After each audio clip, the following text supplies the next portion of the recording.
שלום לכם. כשג'ו היה נער צעיר, הוא לא בחל בשום עבודה כדי לעזור לאבא שלו לפרנס את המשפחה. כל ערב אחרי הלימודים, ג'ו היה מתייצב באולם שמחות ברוב הברונקס, לוקח את היאה והמטאטא ומנקה את האולם.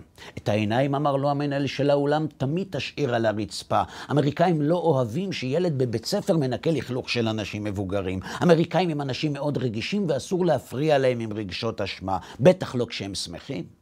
אלא שיום אחד ג'ו כן הרים את העיניים. לא שהוא רצה להרים, הוא פשוט ראה סמלה של כלה ענקית מתקדמת לעברו, והוא הרים את העיניים רק כדי להבין מה הסמלה הזאת רוצה ממנו.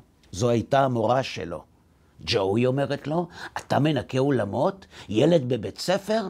לא יפה בכלל. שנייה אחר כך, ג'ו כבר לא היה באולם. הוא ברח הביתה.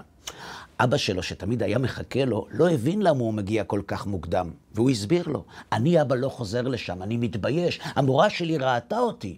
אבל אבא של ג'ו לא הבין בכלל. יהודי ניצול שואה שלהתבייש בשביל עוד יום של חיים היה משחק ילדים בשבילו, איך יבין? אתה מתבייש, ג'ו? אתה מתבייש מהמורה שלך בגלל שאתה עוזר לאבא שלך לפרנס את המשפחה שלו? המורה שלך היא זו שצריכה להתבייש. תחזור, ג'ו, תחזור לאולם, אמר לו אבא שלו. מעזרה לאבא ואמא אף פעם לא מפסידים.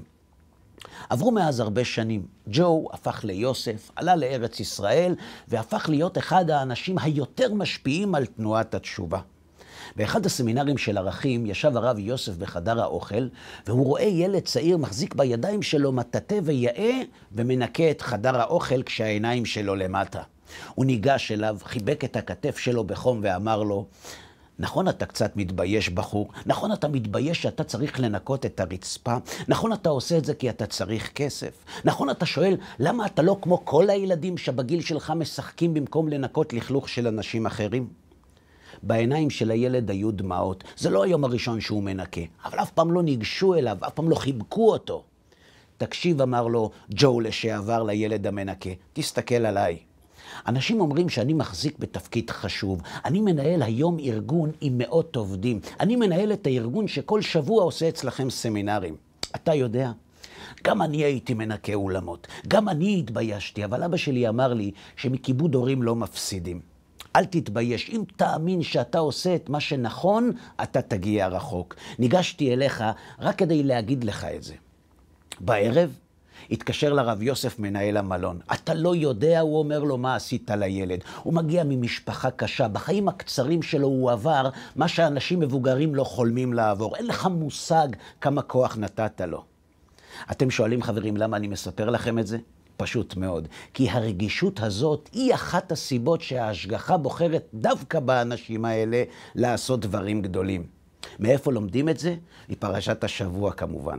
בפרשת מקץ התורה מתארת איך העבד הזר והצעיר הופך ברגע אחד למשנה למלך מצרים. וכאן יש שאלה.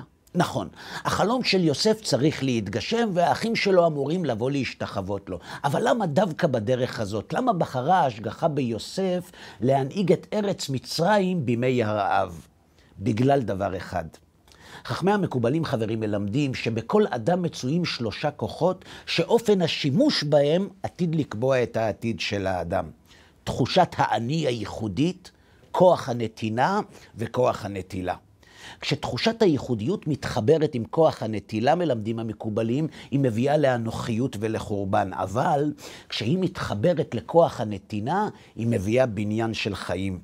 מי שכוח הנתינה שלו חזק, כשהוא יתחבר לאני שלו, הוא ישתמש בו כדי להשפיע לאחרים. לכן דווקא לאנשים האלה, ההשגחה משפיעה שפע.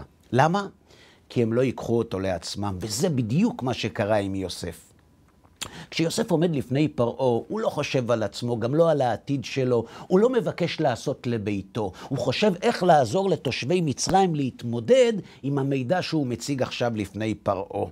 לכן דווקא הוא זכה להיות השליח. לכן יוסף משול כנגד מידת היסוד, כי היסוד הוא סמל ההשפעה. אז זהו, חברים. אם גם אנחנו רוצים לזכות לשפע מהשמיים, כל מה שאנחנו צריכים לבדוק זה איך היינו משתמשים בשפע אם היינו זוכים לו. האם היינו משתמשים בו לעצמנו וגם לאחרים, או היינו משתמשים בו לאחרים וגם לעצמנו. אם אנחנו מהסוג השני, סביר להניח שנזכה לאותו שפע. לא מאמינים? תשאלו את הרב יוסף. לא סתם ההשגחה הפקידה בידיו את התפקיד שבו הוא זכה. ועוד מילה לסיום. אם תרצו לצפות בסרטונים או בשיעורים נוספים, פשוט תקלידו בגוגל הרב אהרון לוי, תיכנסו לערוץ היוטיוב שלנו, תרשמו כמנויים ותקבלו עדכון על כל שיעור או סרטון שעולה לאוויר. שבת שלום.